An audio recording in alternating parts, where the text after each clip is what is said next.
ನಾನ್ ಚೆನ್ನಾಗಿ ಕಾಣಿಸ್ತಾ ಇರೋದಕ್ಕೆ ಆಂಟಿ ಚಾಕ್ಲೇಟ್ ಕೊಟ್ರಾ? ಹಲೋ ಹಾಯ್ ನಮಸ್ಕಾರ, ನಾನ್ ನಿಮ್ ರೇಣುಗೌಡ.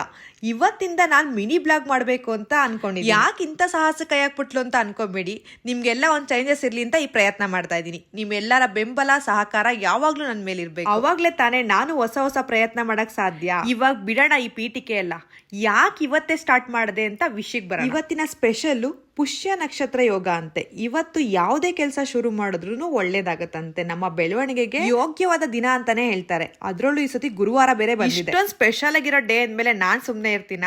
ರಾಯರಿಗೆ ಸ್ಪೆಷಲ್ ಆಗಿ ಪೂಜೆ ಮಾಡಿ ಇರಾಬರ ಅಪ್ಲಿಕೇಶನ್ ಎಲ್ಲ ಹಾಕಿ ಮನೇಲಿ ಪೂಜೆ ಪುನಸ್ಕಾರ ಎಲ್ಲ ಮುಗಿಸಿ ತಿಂಡಿ ಎಲ್ಲ ತಿಂದು ಹಂಗೆ ರೆಡಿ ಆಗಿದ್ದೀನಲ್ಲ ಅಂತ ಒಂದ್ 10-20 ಸತಿ ಮಿರರ್ ನೋಡ್ಕೊಂಡಿದ್ದೆ ಆಯ್ತು. ಯಾರು ಬೈಕೊಂಬಿಡ್ರಪ್ಪ, ನಮ್ ಹುಡ್ಗಿರ ಜನ್ಮ ಸಿದ್ಧ ಹಕ್ಕು ಅದು. ಈಗ ನಾನು ಐರಾವತ್ತ ಎತ್ಕೊಂಡು ಸೀದಾ ಟೆಂಪಲ್ ಕಡೆಗೆ ನನ್ನ ನಡೆ. ಇರಾಬರ ಜನ ಎಲ್ಲ ದೇವಸ್ಥಾನಕ್ಕೆ ಬಂದ್ಬಿಟ್ಟವ್ರ ಅಂತ ಅನಿಸ್ಬಿಡ್ತು. ಅಷ್ಟು ಜನ. ನನಗಂತೂ ಗಾಡಿ ಪಾರ್ಕಿಂಗ್ ಮಾಡಕ್ಕೂ ಜಾಗ ಇಲ್ಲ. ಕೊನೆಗೂ 3 ದೇವಸ್ಥಾನಕ್ಕೆ ಹೋಗಿ ದರ್ಶನ ಎಲ್ಲ ಮುಗಿಸ್ಕೊಂಡು ಒಂದ್ ಸ್ಟ್ರಾಂಗ್ ಫಿಲ್ಟರ್ ಕಾಫಿ ಕುಡ್ದು ಹೊರಟೆ. ಬೆಳಿಗ್ಗೆಯಿಂದ ಎಲ್ಲ ಮುಗಿಸಿ ಕೊನೆಗೂ ಸಲೂನ್ ಕಡೆ ಬರೋಷ್ಟೊತ್ತಿಗೆ 12:30 ಆಗೇ ಹೋಯ್ತು. ಅಷ್ಟೊತ್ತಿಗೆ ಆಲ್ರೆಡಿ ಕ್ಲೈಂಟ್ ಬಂದು ಸರ್ವಿಸ್ ಮಾಡಿಸ್ಕೊಂತಾವ. ಇಲ್ಲೂ ಪೂಜೆ ಎಲ್ಲ ಮುಗಿಸಿ ಲೆಕ್ಕಾಚಾರ ಮಾಡಕ್ ಶುರು ಮಾಡೇ ಬಿಡಿ. ಇವತ್ತಿನ ಮಿನಿ ಬ್ಲಾಗ್ ಅಲ್ಲಿ ಏನಾದ್ರು ಮಿಸ್ಟೇಕ್ ಇದ್ರೆ ನಿಮ್ ಹೊಟ್ಟೆ ಹಾಕೊಂಡ್ಬಿಡಿ. ನೆಕ್ಸ್ಟ್ ಬ್ಲಾಗ್ ಅಲ್ಲಿ ಸಿಗ್ತೀನಿ. ಬಾಯ್.